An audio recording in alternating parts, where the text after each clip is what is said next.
નમસ્કાર, આપ જોઈ રહ્યા છો યુગ અભિયાન ટાઈમ્સ અને હું છું આપની સાથે અલકા મિશ્રા। અયોધ્યા ખાતે પ્રધાનમંત્રી નરેન્દ્ર મોદીના વરદ હસ્તે શ્રી રામ મંદિર પ્રાણ પ્રતિષ્ઠા મહોત્સવ થવા જઈ રહ્યું છે, ત્યારે સમા સ્પોર્ટ્સ કોમ્પ્લેક્સ ખાતે વડોદરાના સાંસદ રંજનબેન ભટ્ટ તથા સહજ રંગોળી ગ્રુપ દ્વારા 60 ફૂટની ભવ્ય રામ મંદિરની રંગોળી બનાવવામાં આવી છે।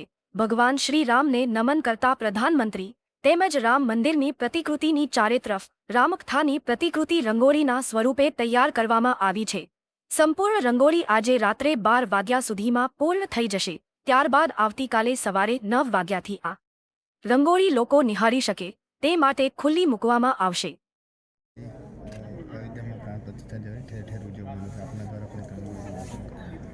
22મી તારીખ એટલે કે આવતીકાલે રામલલ્લા નિજ મંદિરમાં બિરાજમાન થવા જઈ રહ્યા છે, ત્યારે આખો દેશ એક ઉત્સવ અને દીપાવલી મનાવી રહ્યો છે।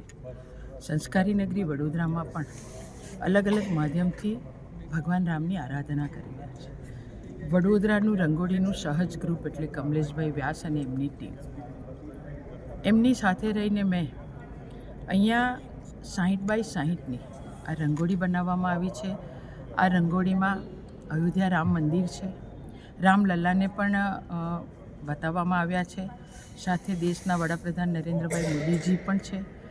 તો એની સાથે સવિશેષ ભગવાન રામલલ્લાનો જન્મ થાય અને જન્મથી લઈ અને ભગવાન રામલલ્લા વનવાસ જઈને ફરી અયોધ્યા જ્યારે આવે છે ત્યાં સુધીની રામાયણની કૃતિ એક રંગોળીના માધ્યમથી આ સહજ ગ્રુપે અહીંયા બતાવી છે। તો ખૂબ સુંદર આયોજન કર્યું છે સહજ ગ્રુપ કમલેશભાઈ એમની ટીમ દ્વારા। મને ખૂબ આનંદ છે કે એમની સાથે રહીને ભગવાન રામલલ્લાનું મંદિર, રામલલ્લા અને મોદીજી અને સાથે આખી રામાયણની કૃતિ આ દર્શાવવાનો રંગોળીના માધ્યમથી અમે પ્રયત્ન કર્યો છે। આપના માધ્યમથી આવતીકાલે અમે સવારે 9 વાગે ખુલ્લું મૂકવા જઈ રહ્યા છે। આજે રાત્રે 12 વાગે એ ખુલ્લું થઈ જશે એટલે સંપૂર્ણ બની જશે, ત્યાર પછી સવારે 9 વાગે કાલે એને આપણે સૌ વિધિવત ખુલ્લું મૂકશું।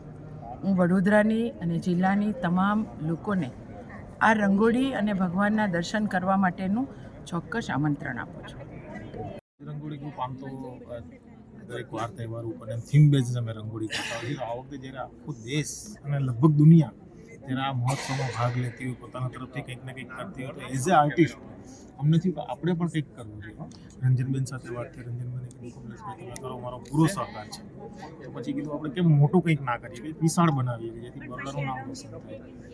તો અમે અહીંયા અમારા 25 કલાકારો 60 ફીટ બાય 60 ફીટની 3600 ફીટની એક વિશાળ રંગોળીનું આયોજન કર્યું અને છેલ્લા 6 દિવસથી અમે કામ કરીએ છીએ, જેની અંદર અમે એક વિશાળ રામ મંદિરની પ્રતિકૃતિ બનાવી છે। એની પાછળ અંતરિક્ષમાંથી રામ ભગવાન મોદી સાહેબ આપણા જે પ્રધાનમંત્રી છે માનનીય, એ રામલલ્લાના દર્શન કરતા હોય, એના ઉપર આશીર્વાદ વર્ષાવતા હોય, એ રીતનું વિશાળ આયોજન કર્યું અને એની ફરતે સંપૂર્ણ રામકથા 22 રંગોળીઓ આપણે દર્શાવવાની કોશિશ કરી છે અને અમને આશા છે કે દરેકને અમારું કાર્ય પસંદ આવશે।